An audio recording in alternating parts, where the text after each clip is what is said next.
Francis Leo Marcos, nakilala dahil sa kanyang tawag na Mayaman Challenge. Arestado. Panoorin ang buong video.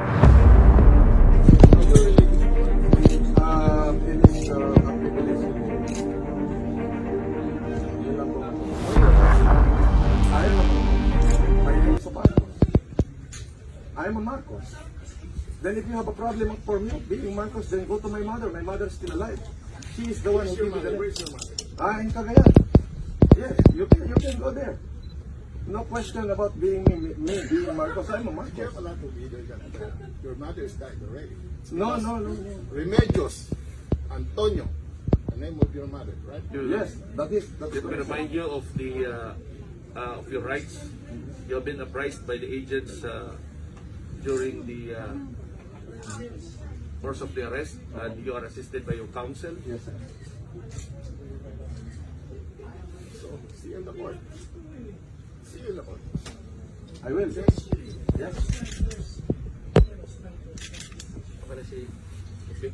Of the National Bureau of Investigation, Director Eric Istor, wishes to announce and confirms the arrest of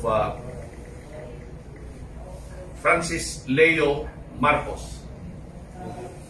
That's the name given to us in the booking sheet by the Computer Crimes Division under Chief Vic Lorenzo today in Quezon City. Mr. Francis Leo Marcos was arrested pursuant to a warrant of arrest issued by the Honorable Judge Aida Rangel Roque. The warrant is dated February 2018.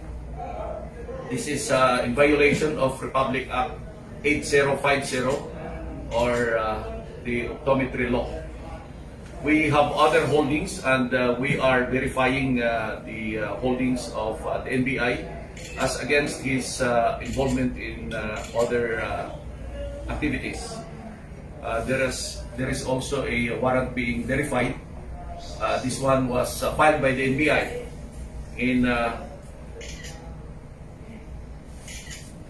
2006. The warrant issued for violation of the Anti-Human Trafficking and Persons Act. This is for qualified trafficking, so this is an unavailable warrant for his involvement in the recruitment of children. Also, there is a warrant for violation of Republic Act 9262. Ito yung sa exploitation, abuse, and violation of women and children. This one is issued in Gapan City. Also, we are in the process of verifying the true identity because we have been receiving reports that he had been using a name before, Norman Gakusin. Mangusin, I'm sorry. The person to my right, Mr. Francis Leo Marcos, is assisted by his counsel, Attorney Gustido.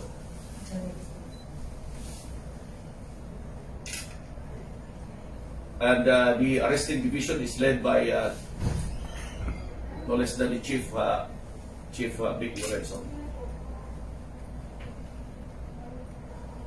The accused in the warrants, 3 warrants so far we have, is advised again of his right counsel, as he has counsel. He is assisted by counsel. He is also again advised of his right before the media, of his right to remain silent, and of his right to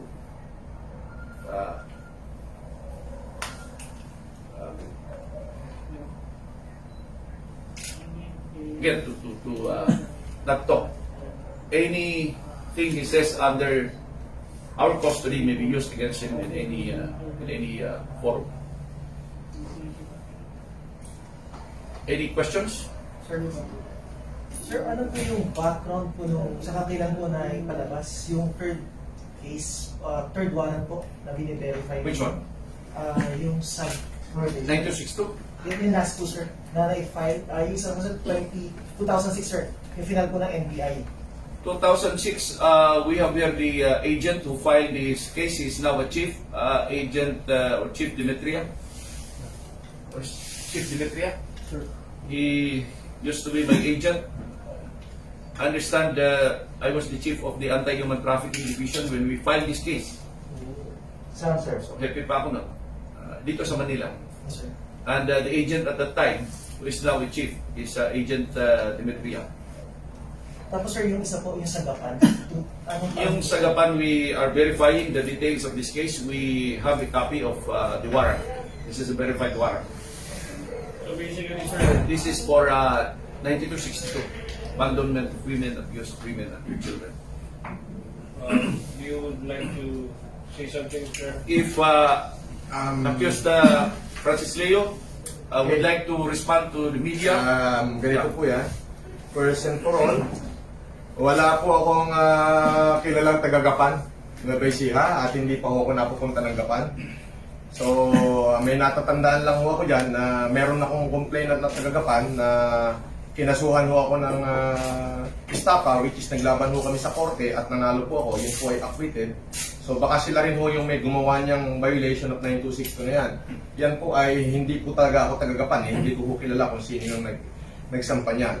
Regarding naman po dun sa Republic Act 8050, yan po ay noong 2010, nung ako po ay namigay ng libreng optical mission sa buong Baguio City po. Which is kasama ko po yung mga doktor na yan, ang nagdemanda po ay yung may mga may-ari ng optical clinic. Dahil wala ho silang kinikita, dahil ako po ay namimigay ng libreng check-up at libreng salamin sa mata.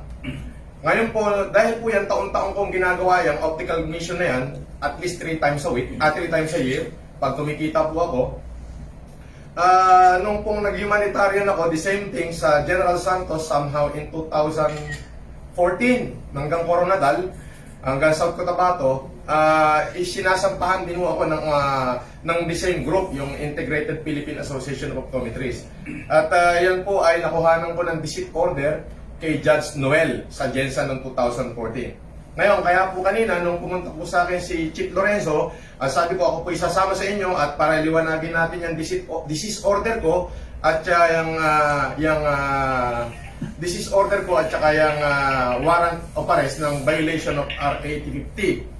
Now, yung isa pong warrant daw of arrest involving na human trafficking, yan po ay wala po akong nalalaman at hindi ko po alam yan. Wala po talaga akong nalalaman, hindi po ako na-involve dyan sa kahit anumang illegal na aktibidades.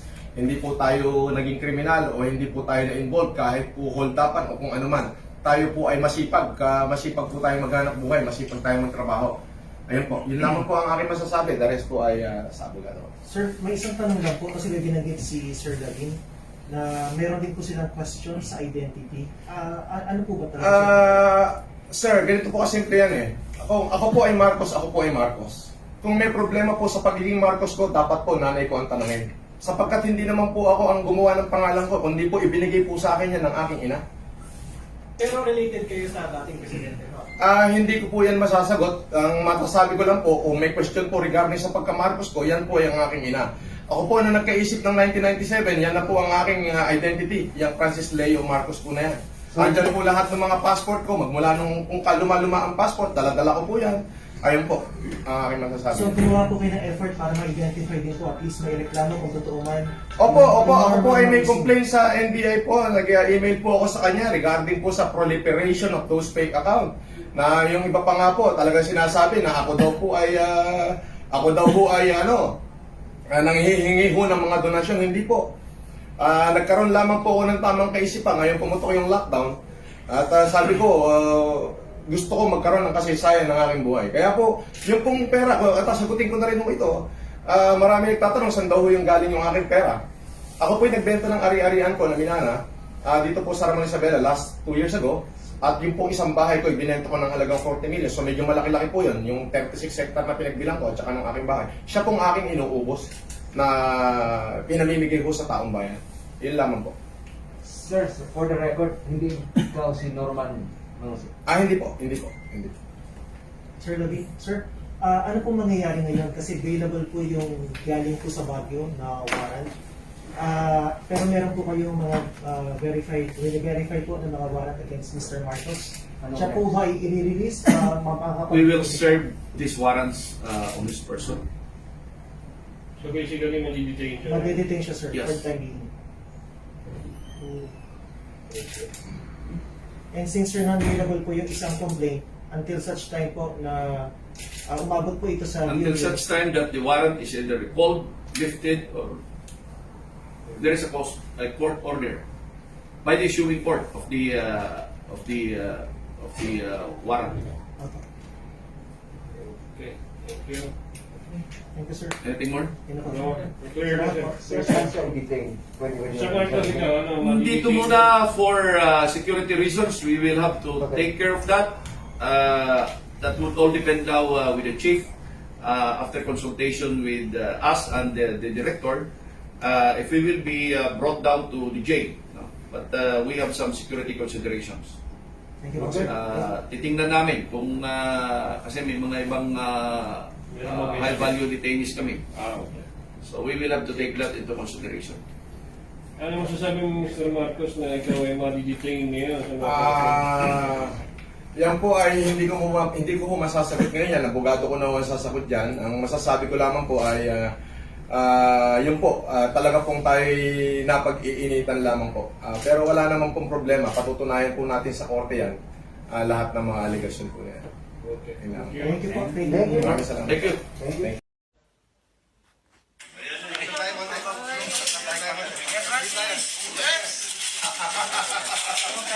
Kumusta kayo? Ay, kuya! Okay. Ito ang interview. Ikaw muna. Ako muna yung magsasalita, no? Una-una. Dali, sir, dali, sir. Sandali muna. Sandali. Okay. Oo, nasasabi na ako. Papasalamatan ko muna si Sir Vic Lorenzo. Pumasyal siya kasi meron akong complaint dito. Ako yung may complaint. May complaint ako sa kanila eh. Nag-email ako ilang beses because of the proliferation of fake account. Ngayon, sabi niya, sir, meron kang warrant of arrest dito. Violation of RA 8050. Violation of RA 8050 is anti-optometry law. Noong 2010 mo yan sa Baguio. Nag-doktor ka na din yung tinig. Optometry. So kasi sinampahan ako ng Integrated Philippine Association of Optometrists or yung mga grupo ng mga optical clinic sa Baguio dahil wala silang kinita noong 2009 sapagkat ako po ay namimigay ng libreng check at libreng salamin sa mata. At yan huy tuloy-tuloy kong ginagawa 3 beses taon-taon. Pwede nyo kalkalin yung aking Facebook since 2007 up to present. Itong previous, Peña Blanca, Cagayan. So sabi ko kay Sir Lorenzo, meron akong disease order. So kaya po ako nandito sa NBA ngayon para pagkumparahin yung disease order ng 2014 at saka yung warrant of arrest ng 2010 which is nagkaroon ng alias. So para hindi na ho ito magtagal, sabi ko sige mag-bail na lang muli ako para matapos na to, wala namang problema. Yung pong violation of RA 8050, kaya po ako nawaran yan dahil po sa pagmamahal ko sa mamamayang Pilipino. Taon-taon ho, 3 beses sa isang taon. Basta kumita ako, nagbibigay po ako ng Optimum Eye Care Program sa lahat ng ating mga kababayan. Luzon, Visayas, Mindanao, nakarating ako ng Maguindanao, nakarating ako ng Cagayan, dulo ng Pilipinas. Ako po, wala po akong ginawang hindi maganda. Puro pagtulong lamang ho sa ating mga mamamayan. Isa lang ho ang tinitignan ko rito na talagang may tinamaan mo dun sa Mayaman Challenge ko at talagang gusto po akong pabagsakin. Yun po, yun lamang po ang aking masasabi. Maraming